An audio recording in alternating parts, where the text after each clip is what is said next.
তাহলে দাদা আর তোমাদের ইলিশ খাওয়া হলো না গো? কি একটা ইলিশের বিনিময়ে হাই শিখো বন্ধুগণ, তোমাকে দিতে মনোরঞ্জন করবো না দেরি, চটপট আজকের মতো শুরু করে। তো কিছু কিছু বাংলাদেশে আবল চোদা আছে যাদের জন্য পুরো বাংলাদেশটা বদনাম। তো সবাইকে অনুরোধ করে বলছি, কেউ এটা মাইন্ডে নেবেন না, এই শুধু আবল চোদার জন্য এই ভিডিওটা। তো প্লিজ বন্ধুরা, ইফ ইউ ডোন্ট মাইন্ড, তো ছোট ছোট ভাই বোনেরা যদি চালিয়ে থাকো তো তাদের জন্য বলছি, তোমাদের জন্য এই ভিডিওটা মোটেও না। তোমরা ভিডিওটা বাদ দিয়ে চলে যাও, আর যারা বড়রা আছো কানে একটু হেডফোনটা লাগিয়ে নাও, কারণ এটাতে অনেক নোংরা ভাষা ব্যবহার করা হয়েছে। চলো শুরু করি।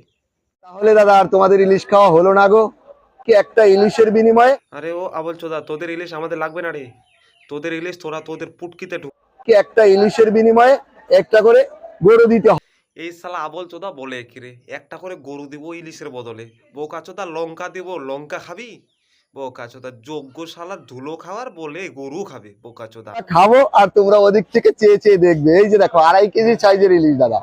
এই দেখ রে আবল চোদা, আমাদের ইন্ডিয়ান ইলিশ। লেওড়া ওরা যদি ইলিশ মাছ এই ইন্ডিয়ায় না পাঠায়, লেওড়া ওরা খাবে কি? বাংলাদেশের লোকে বলছে আমাদের ইলিশ দেবে না, বাংলাদেশের লোকরে আমরা বলছি আমরা ইলিশ দেবো। কত কুইন্টাল লাগবে? আরে আবল চোদা, তোদের ইলিশ লাগবে নাকি বল, তোদেরকে আমরা কুইন্টাল কুইন্টাল পাঠাবো, একবার শুধু বলে দেখিস। আবল চোদা কোথাকার।